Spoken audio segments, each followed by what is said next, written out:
27/125। हल देखिए 27/125 बराबर 3 गुणा 3 गुणा 3 बटे 5 गुणा 5 गुणा 5। ये जो 3 गुणा 3 गुणा 3 है ये 27 का मान है। 3 को 3 बार गुणा करेंगे तो 27 आएगा।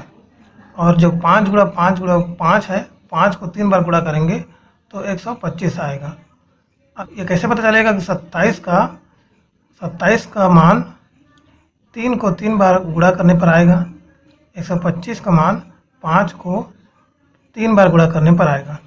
तो इसके लिए एक सरल तरीका है कि जो संख्या दिया है जैसे 27, 125, इसका लघुत्तम निकाला गया है और लघुत्तम के माध्यम से अभाज्य गुणनखंड निकाला गया है। और ये जो अभाज्य गुणनखंड आएगा वही ये मान है। तो देख लीजिए 27 का अभाज्य गुणनखंड निकाला गया है और 125 का अभाज्य गुणनखंड का निकाला गया है। 27 को 3 से भाग दिया है, 3 नियम 27, फिर 9 को 3 से भाग दिया है, 3 तिया 9, फिर 3 को 3 से भाग दिया है, 3 एकम 3।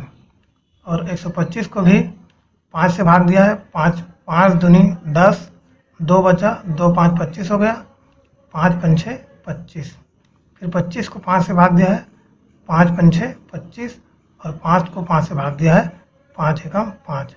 तो इस प्रकार से 27 के अभाज्य गुणनखंड आ गए 3 3 3 और 125 के अभाज्य गुणनखंड आ गए 5 5 5। तो ये समझ में आ गया होगा। अब देखिए उसके नीचे बराबर करके लिखा है। 3 को 3 बार गुणा करने की जगह में यहाँ पर 3 का घात 3 लिख दिया गया है, क्योंकि 3 बार गुणा है इसलिए 3 घात लगा है। और वैसे ही 5 का 3 बार गुणा हुआ है तो 5 घात 3 लिखा गया है।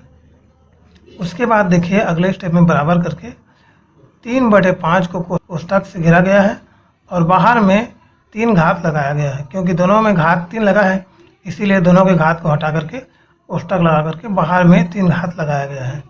और ये कोष्ठक हटाएंगे तो फिर से ऐसे ही आ जाएगा।